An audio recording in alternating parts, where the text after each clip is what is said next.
नमस्कार, public voice में आपका स्वागत है। मैं हूं राजीव रावत। बड़ा सवाल यह है कि 6 विधायक प्लस चंपई सोरेन, इनको चंपत करेगा कौन? कोलकाता से उड़े तो खबर आई बीजेपी के नेताओं से मिलेंगे, बड़ी टूट हो रही है। ऑपरेशन लोटस की सारी तैयारी, सारी बुनियादी आधार रख दिए गए हैं। वहां मुलाकात हुई थी एक मुख्यमंत्री से उनकी, जो बीजेपी के थे, लेकिन शुभेंदु अधिकारी से भी मुलाकात हुई थी। लेकिन दिल्ली आए तो कह दिया अपने निजी काम से आया हूं, 3 कमरे बुक हैं झारखंड भवन में दिल्ली के, और वहां स्टाफ सहित रहेंगे। 6 विधायकों की लोकेशन ट्रेस नहीं हो पा रही थी। उन्हें चंपत कर कौन गया? झारखंड मुक्ति मोर्चा लगातार प्रयास कर रहा था। अब सवाल यह है कि क्या हृदय परिवर्तन हो गया है या ऐसा कुछ था ही नहीं, खबरें बना दी गई मीडिया के द्वारा, चंपई वही है जहां है, या फिर अभी खेल बाकी है? और इस खेल में जहाज के अंदर कुछ जरूर हुआ है कि जो उड़ान भरी थी सीधे बीजेपी को मिलने के लिए, वो जहाज से उतरते ही दिल्ली में कह दिया मैं जहां था वहीं हूं। अब इस सवाल को तलाशने की कोशिश करेंगे कि आखिरकार चंपई सोरेन को चंपत कौन करेगा, बीजेपी या झारखंड मुक्ति मोर्चा? क्योंकि अभी जहां वो हैं वहां से उड़ान कहां की भरी जानी है, इसको लेकर संशय बरकरार है। इसी को समझने के लिए झारखंड के वरिष्ठतम पत्रकार, कई मीडिया समूहों के संपादक रहे संजय समर जी हमारे साथ जुड़ रहे हैं। बहुत स्वागत है आपका समर जी, रांची से हमारे साथ जुड़े हैं। रांची में क्या हवा है जो कोलकाता से बात हुई, देखिए राजीव रावत जी, जी वो तो बदल गई दिल्ली में। हाँ, बादल जैसा मौसम है, बड़ा हसीन है, रंगीन है, शिमला का जैसा लग रहा है, लेकिन राजनीतिक गलियारा तो गर्म हो चुका है। और ये झारखंड का दुर्भाग्य कहें या अपने लोकतंत्र का दुर्भाग्य कहें, हमारे संविधान निर्माताओं ने सोचा भी नहीं होगा कि ऐसे पल भी आएंगे, ऐसे क्षण भी आएंगे जब कुर्सी की खातिर ऐसे ऐसे हालात बनेंगे। राजीव रावत, सही बात यह है कि हमाम में सब क्या हो गए हैं समझ में नहीं आ रहा है, लेकिन हमाम में सब एक जैसे ही हैं, चाहे वो एनडीए हो या यूपीए हो। झारखंड से सटा प्रदेश है बिहार, वहां आप देखे होंगे कि अमित शाह जैसे लोग जाकर के बोलते हैं कि अब ललन बाबू और नीतीश कुमार के लिए भारतीय जनता पार्टी के दरवाजे बंद हो चुके हैं, और ऐसा दरवाजा खुला कि अपने तमाम लोगों को बैठा करके अब पुनः नीतीश कुमार को मुख्यमंत्री बना दिया गया। तो वर्तमान राजनीति में कुछ भी कयास लगा पाना हम पत्रकारों के लिए कठिन हो गया है, क्योंकि नेताओं के पास सिद्धांत है ही नहीं। अब मान लीजिए अभी चंपई सोरेन जी बोल रहे हैं कि भाई मैं जहां था वहीं हूँ, भगवान करे जहां था वहीं रहे, तो इनकी भी प्रतिष्ठा बची रहेगी और लोकतंत्र की लाज भी बची रहेगी। लेकिन स्थितियां कुछ जरूर है, जहां धुआं है कहीं न कहीं आग जरूर है राजीव रावत जी, और ये आग कहां से चल रही है, कहां पहुंच रही है, ये तो वक्त बताएगा। धुआं उड़ते हुए तो सब देख रहे हैं, सारी मीडिया दिखा रही है, हम भी देख रहे हैं, लेकिन जहां आग है, जहां अंगार है, वहां तक पहुंच आपकी है। देखा भी है कि सटीक विश्लेषण, तो उस सटीक विश्लेषण की मैं बात कर रहा हूं। तो ये मैं पुरानी बात को मैं फिर दोहरा रहा हूं कि कभी भी हमारे संविधान निर्माता कभी नहीं सोचे थे कि ये काल भी देश को देखना पड़ेगा। चलिए, मैं कोशिश करूंगा कि जरूर वो अंगार में तेल कहां से आ रहा है वो वहां तक जरूर लेके जाऊं। आज मैं राज खुलवाने की कोशिश करूंगा समर जी से कि उनके मन में ये कोई बात है या उनको जानकारी है तो वो आप तक पहुंच ही जाए। लेकिन समर साहब, उससे पहले मैं आपसे ये कहना चाहूंगा, बटन कौन सा दबाया गया होगा कि भाई देखिए, तुम तो मंत्री थे, मुझे सुन लीजिए जरा, तुम तो मंत्री थे कैबिनेट के, हमने जेल भेजा, हमारी ईडी ने जेल भेजा, इसीलिए तो मुख्यमंत्री बन पाए, और हमने बाहर आने नहीं दिया, इतने लंबे समय तक नहीं आने दिया।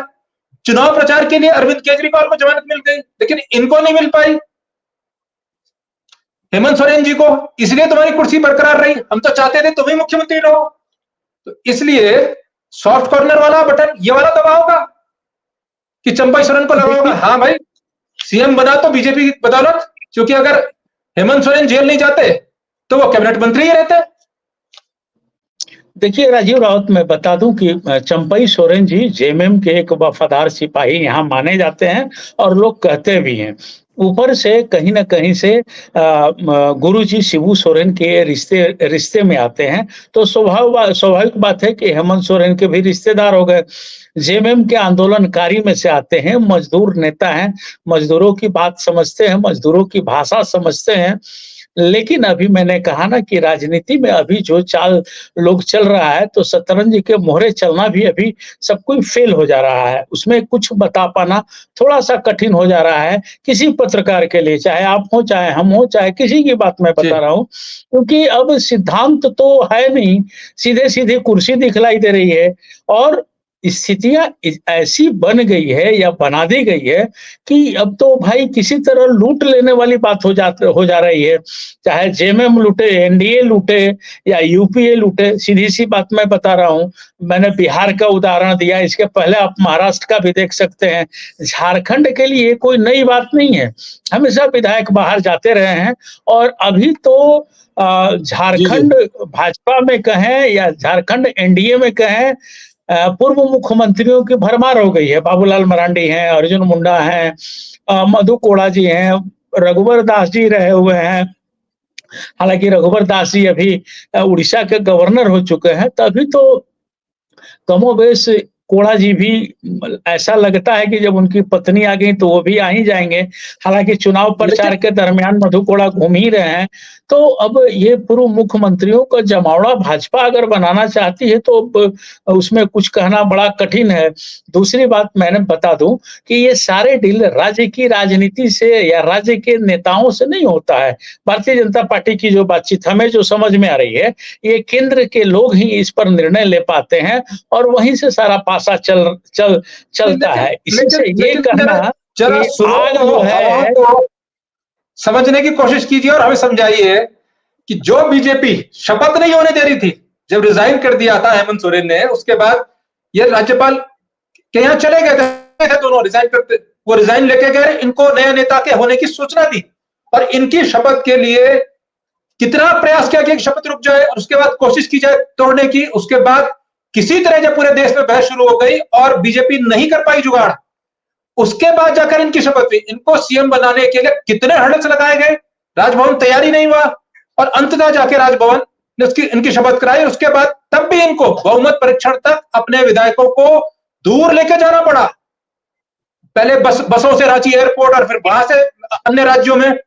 इन्हीं चंपई सोरेन को सीएम बनने से पहले इनकी राह में कितने कांटे बीजेपी ने लगाए थे कि पूरा देश जानता है। तो फिर आखिर ऐसा क्या हुआ कि अब कौन सा मरहम लगाया है कि जिससे ये कुछ पिघल गए। शुभेंदु अधिकारी से मुलाकात हुई, हेमंत बिश्व शर्मा से भी मुलाकात की बात है, ये बात पश्चिम बंगाल में हुई। क्या ऐसा बंद मक्खन लगाया होगा? देखिए राजीव रावत जी, मैं बता दूं कि अभी थोड़ा देर पहले भी मैंने बताया कि अभी सिद्धांत विहीन राजनीति चल रही है। अब पूरी तरह से हिस्सा कुर्सी का हो गया है।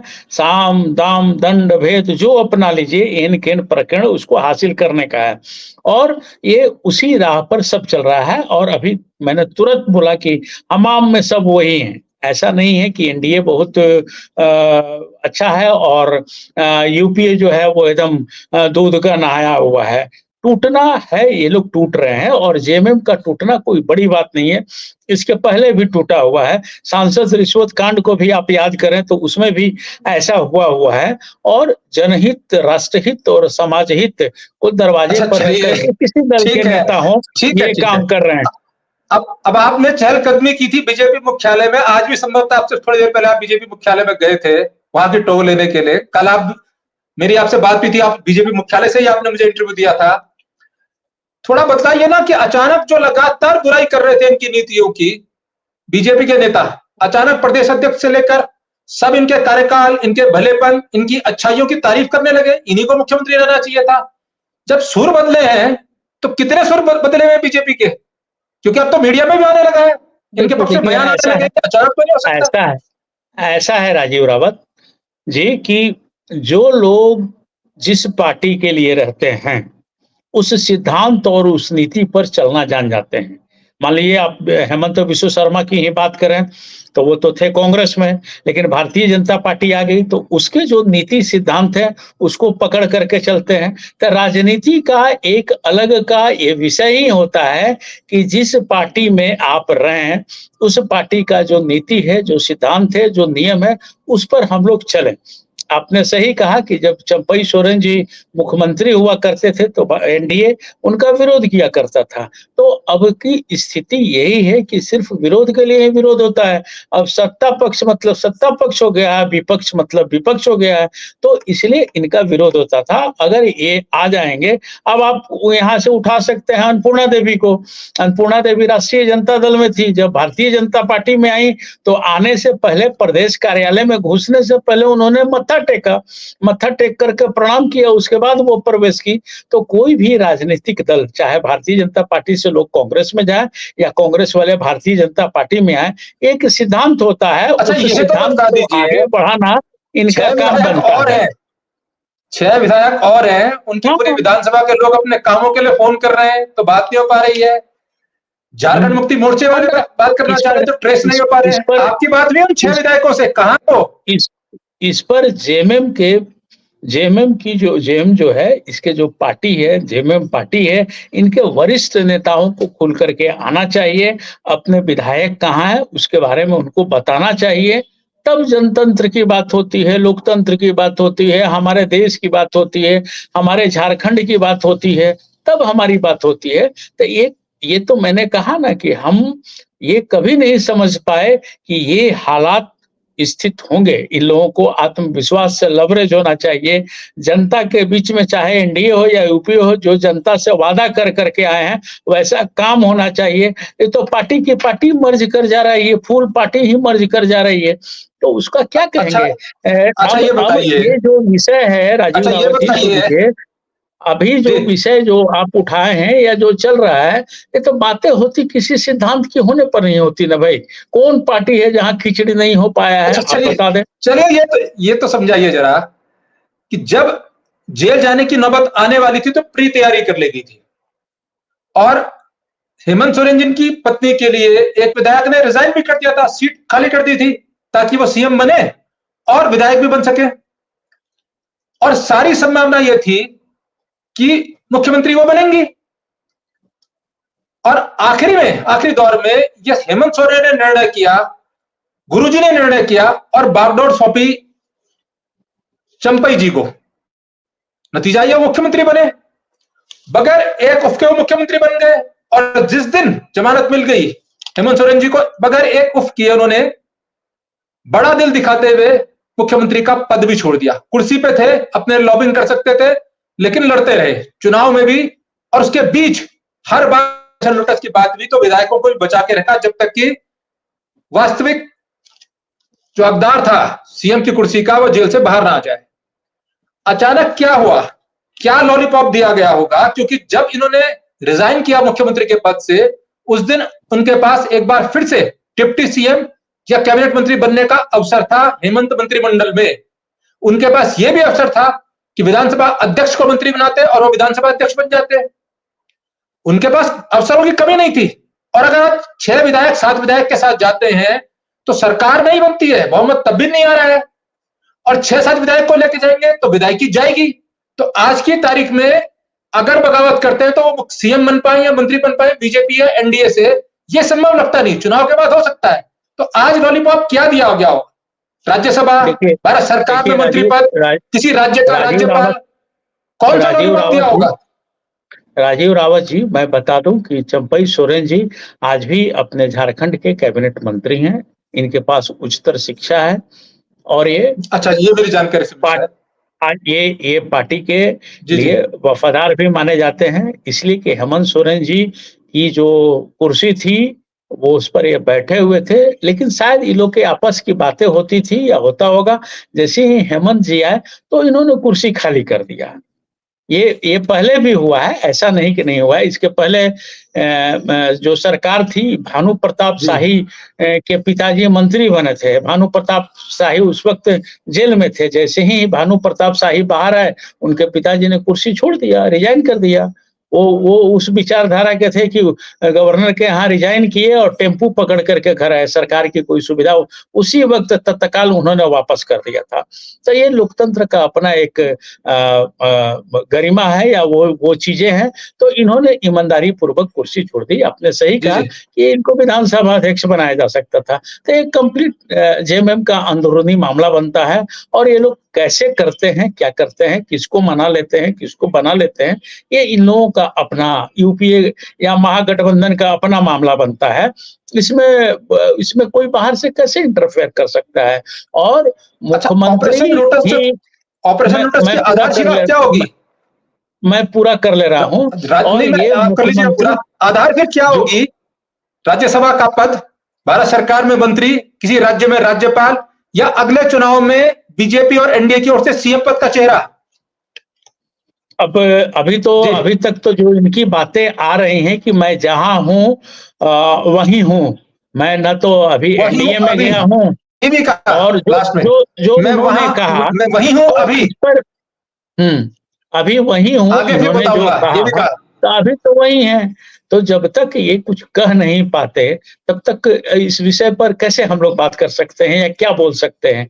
क्योंकि अभी की राजनीति, मैं बार-बार कह रहा हूं कि अभी की जो राजनीति चल रही है, किसी पत्रकार के लिए कयास लगाना, किसी पत्रकार के लिए कयास लगाना बड़ा कठिन है। अब आप सीता सोरेन की ही बात कर रहे हैं, तो बताइए, दुमका यहाँ से सीट होता है, वहां के जो वर्तमान जो उस वक्त के सांसद थे सुनील सोरेन, चुनाव जीते हुए थे।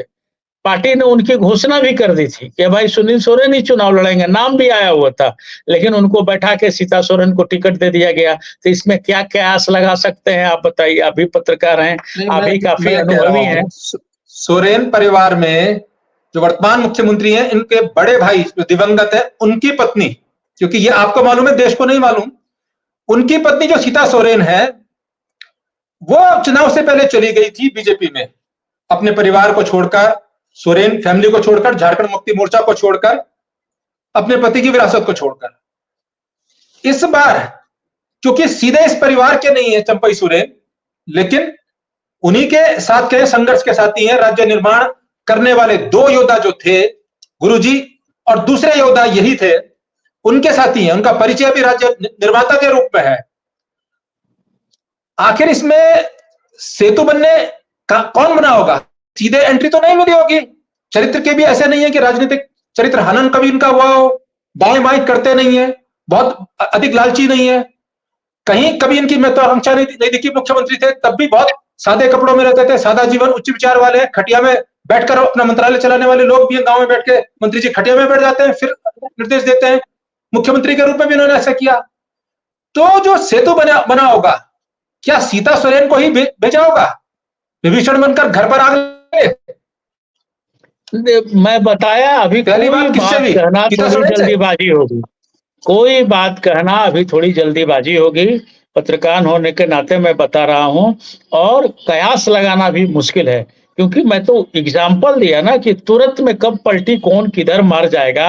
बड़े नेता का उदाहरण मैंने दिया, बिहार वाला मामला लेकर के। तो इसलिए इस विषय को बोलना कि चंपई सोरेन जी और उनके साथ जो 6-7 विधायक हैं क्या करेंगे, कठिन है। क्योंकि लोबिन है ब्रह्म जी की अगर बात करें तो ये माना जा सकता है, क्योंकि वो विरोध में है, विद्रोही भी हैं, लड़ाकू प्रवृत्ति के भी हैं, और झारखंड से जुड़े रहे और झारखंडियों की ही बात करते रहे।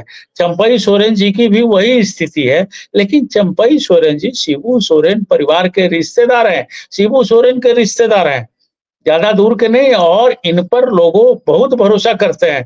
तो हो सकता है कि चंपई जी जो बोल रहे हैं उस बात में दम भी हो, ऐसा नहीं है कि दम नहीं हो। और चंपई जी को क्या चाहिए था? जो चाहिए उनको मिल गया। तो हमें नहीं लगता कि चंपई जी इधर उधर जाएंगे या क्या करेंगे, लेकिन धुआं है तो आग है, इस बात पर मैं अपना मुहर जरूर लगाऊंगा कि कहीं धुआं है तो आग जरूर है, ना का सवाल ही नहीं है राजीव रावत जी। लेकिन अब ये खिचड़ी संजय भाई पकेगी, ये अब खिचड़ी पकेगी और परोसी भी जाएगी, इस पर एक उंगली जरूर है, क्योंकि ये खिचड़ी बनना, पकना और परोसाना थोड़ा अच्छा टफ कुछ मत दिखलाई दे बताइए, रहा है। मान गया मैं आपको, कुछ मत बताइए, लेकिन एक चीज तो आप बता सकते हैं, न बताइए झारखंड मुक्ति मोर्चा पे, न बताइए इन पे बीजेपी, न बताइए किसी और चीज पे, लेकिन मैं गलत बोल रहा हूं तो ये बता दीजिएगा कि तू गलत बोल रहा है, ये जरूर बता दीजिएगा, या सही बोल रहा हूं तो कुछ ना बोलिएगा। मेरे को जानकारी यह है कि जो प्रस्ताव दिया गया है वो इनको अगले चुनाव में मुख्यमंत्री का चेहरा बीजेपी और एनडीए से मिलकर, 2-3 दल उनके साथ और है, आजसू भी है और बिहार के दल भी है, जो जिनको कुछ सीटें ये देते हैं बीजेपी वहां, या देंगे नीतीश के दल को भी, सीएम का फेस चंपई सोरेन को बनाए जाने का प्रस्ताव दिया गया है। मानेंगे या नहीं? अगर मैं गलत बोल रहा हूं तो ये बता दीजिए मैं गलत बोल रहा हूं। राजीव रावत जी, मैं बता दूं, हेमंत विश्व शर्मा का जो बयान हम देखें, असम के जो मुख्यमंत्री हैं, उन्होंने बड़े साफ शब्द में कहा था कि यहाँ का चुनाव जनता लड़ेगी। और रही बात मुख्यमंत्री की, तो विधानसभा में बहुमत दल का नेता वो होता है जिसे मुख्यमंत्री बनाया जाता है। तो मुख्यमंत्री का चेहरा या मुख्यमंत्री चुनना विधायकों का काम बनता है। और अभी विधानसभा चुनाव हमसे दूर है, लगभग 4 महीना 3 महीना हमसे दूर है। प्रस्ताव तो दिया ये गया है कहना कि आप को बातचीत का, जो मुख्यमंत्री प्रस्ताव दिया बनाया गया जाएगा, है, बात किसी कैबिनेट मंत्री का डिमोशन के लिए तो जाएगा नहीं, वो मंत्री तो आज भी है। नहीं, ऐसा बात नहीं है। सीएम मुख्यमंत्री का तो चेहरा उनके नाम पर मुख्यमंत्री तो एनडीए और फिर बीजेपी इनको चुनाव लड़ेगी, ये प्रस्ताव दिया गया है प्रारंभिक बातचीत के लिए, इसीलिए दिल्ली बुलाया गया है। मुख्यमंत्री तो थे, फिर मंत्री पद इन्होंने ज्वाइन किया ना भाई। तो इसलिए ये कहना कि हाँ इनको भारतीय जनता पार्टी कोई लालच दी हो की हो, तो ये तो अंदर की बात है, क्या है वो मुझे पता नहीं है। लेकिन मैंने कहा मैं गलत बोल रहा हूं। हमें नहीं लगता कि इतना बड़ा गेम भारतीय जनता पार्टी अपने कार्यकर्ताओं के साथ करेगी, अपने विधायकों के साथ करेगी, या अपने मतदाताओं के साथ करेगी कि आयातित उम्मीदवार को ले करके उनको चेहरा बनाएगी। मैं बता दूं कि सर्बानंद सोनोवाल, राजीव रावत जी, एक अंतिम बात सुन लीजिए कि हेमंत विश्व शर्मा को मुख्यमंत्री तब बनाया गया जब वो 5 साल रहे। इसके पहले वहां असम के मुख्यमंत्री सर्बानंद सोनोवाल हुआ करते थे, और सर्बानंद सोनोवाल बनाने के लिए चेहरा चाहिए ना, रहते थे। मुख्यमंत्री तो तब बनाएंगे जब उनकी सरकार बनेगी, जब सारे सर्वेस में बीजेपी पीछे दिखाई दे रही है। पहले टर्म में हेमंत विश्व शर्मा 5 साल तक मंत्री ही रहे। आप निगाह बना के रखिए, समय हो गया है, आप निगाह बना के रखिए, पुनः आपके पास लौटेंगे क्योंकि अपडेट्स मिलती रहेंगी। लेकिन बहुत कुरेदने की कोशिश के बावजूद भी संजय भाई ने अपनी तरफ से कुछ तो नहीं बोला, लेकिन यह भी नहीं कहा कि मैंने जो कहा है वो गलत है। और ये जरूर उन्होंने कह दिया कि अंगार तो है ही, तभी धुआं निकला है। इसलिए सामान्य बात नहीं है जो उन्होंने कह दिया मैं अपने निजी काम से आया हूं, और निजी काम के लिए 3 कमरे बुक किए हैं दिल्ली के झारखंड भवन में, और स्टाफ समेत वहां है, ताकि सूचनाओं का आदान प्रदान के लिए पूरा सहयोग मिल सके। आप बने रहिए, हम नजर बना के रखेंगे, संजय भाई की नजर से भी देखेंगे, और दिल्ली में हो रही बातों को वहां अपने सहयोगियों की नजर से भी आपको दिखाने की कोशिश करेंगे। फिलहाल दीजिए इजाजत, नमस्कार।